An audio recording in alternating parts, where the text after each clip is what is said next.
میں بن جاؤں گا وزیر اعظم، عیسیٰ علیہ السلام کو مارے کمبخت تو بیٹھے گا وہاں پر.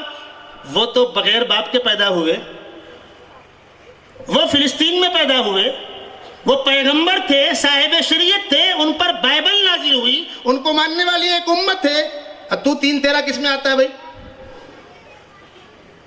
دلائل میں کیوں جاتے ہیں آپ؟ اور اگر کوئی زیادہ پریشان کرے تو سیدھا اس کو پکڑ کے علماء کے پاس لائیے. 2 قدم پہ آپ کا سراج علوم ہے. میں آپ کو بتلا دوں، میں نے سنا ہے کہ لوگ کہتے ہیں ہم مفتی صاحب کے پاس گئے، مفتی صاحب جواب نہیں دے پائے. اس اسٹیج سے اعلان کر رہا ہوں، بستر چھوڑ کے اٹھوں گا تم سے بات کرنے کے لیے.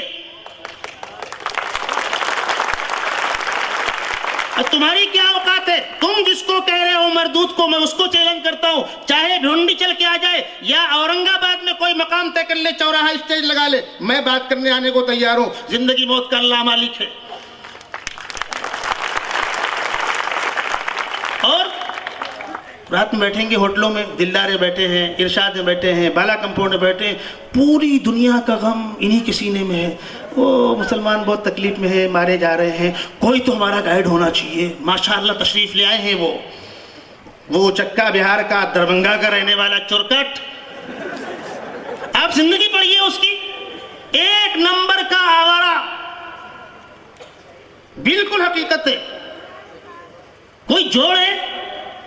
کہا راجہ بھوج، کہا بھنجا تیلی کمبخت. عیسیٰ علیہ السلام کہا تیری یہ اوقات. امام مہدی اللہ کے نبی صلی اللہ علیہ وسلم کے خاندان کے سادات میں سے مدینہ منورہ پیدا ہوں گے. کبھی تو عیسیٰ کو مارتا ہے، کبھی مہدی کو مارتا ہے، کبھی عیسیٰ بنتا ہے، کبھی مہدی بنتا ہے. ارے حقیقت کیا ہے؟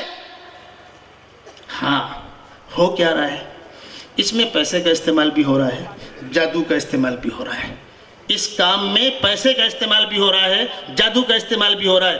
آپ کے علاقے میں جو لوگ اس تحریک سے وابستہ ہیں، آپ ان کی زندگی کے حالات پر نگاہ ڈال دیجیے. ان میں سے اکثر کے فلیٹ ڈھونڈی کے باہر بک ہو چکے ہیں، اور کچھ سے نہیں سنبھالا گیا، ڈھونڈی فلیٹ بک کرا لیا. سب کے پاس نئی نئی گاڑیاں آ گئیں، پیسے ہیں، ریل پیل ہے، شہر کے مختلف علاقوں میں کرائے کے فلیٹ لیے ہوئے ہیں، خفیہ میٹنگیں ہو رہی ہیں. ارے بابا، کچھ سمجھنا ہے تو آؤ سامنے بیٹھو، علماء مر نہیں گئے ہیں. جس کو پکڑو بولے دوبارہ آتا ہوں، سمجھ کے آتا ہوں، پھر وہ لوٹ کے آتا نہیں. ہماری ذمہ داری ہے کہ ہم حق واضح کر دیں. باقی کسی کو جہنم جانے کا شوق ہے، جائے، در فیض محمد واہے، آئے جس کا جی چاہے، اور نہ آئے جہنم میں جائے جس کا جی چاہے. لیکن کان کھول کر سن لیجئے، جو شخص سیدنا محمد صلی اللہ علیہ وسلم کی خاتمیت کا منکر، وہ کافر. جو عیسیٰ علیہ السلام کی زندہ آسمان پہ اٹھائے جانے اور قرب قیامت میں نازل ہونے کا منکر، وہ کافر. اور جو شکیل جیسوں کو مہدی مانے، وہ کافر. اگر نظریے سے باز نہیں آتے، ان کو ہماری مسجد میں آنے کی قطعاً اجازت نہیں. یہ مرتد ہیں، یہ دین کے نام پہ ناسور ہیں. جن گھروں سے ان کے تعلقات ہیں، یا تو گھر والے ان کا بائیکاٹ کریں، ورنہ سماج ان کا بائیکاٹ کرے. یہ دین کے بدترین دشمن ہیں. کسی کو سمجھنے کا شوق ہے، علماء بیٹھے ہیں، آ کر بات کر سکتے ہو. تم چاہو بات کرو، جس کو تم بڑا سمجھتے ہو اس کو لا کر بات کرو. امت کے ایمان و عقیدے پر تم ڈاکہ ڈالو، ہم برداشت کریں، یہ نہیں ہوگا انشاءاللہ.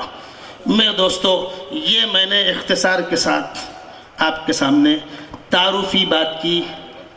میں شکر گزار ہوں مفتی شریف احمد صاحب صابری مدثر اللہ العالی کا، کمیٹی کے نوجوانوں کا، صدر اجلاس مفتی یاسین صاحب مدثر اللہ العالی، ناظم اجلاس مفتی حفیظ اللہ صاحب کا. رات ٹھنڈی ہے، تاخیر ہو گئی ہے، انشاءاللہ پھر موقع آئے گا، بات کی جائے گی. انہی کلمات پر میں آپ سے اجازت چاہتا ہوں. وآخر دعوانا الحمدللہ رب العالمین. شکریہ، بہت خوب مفتی صاحب.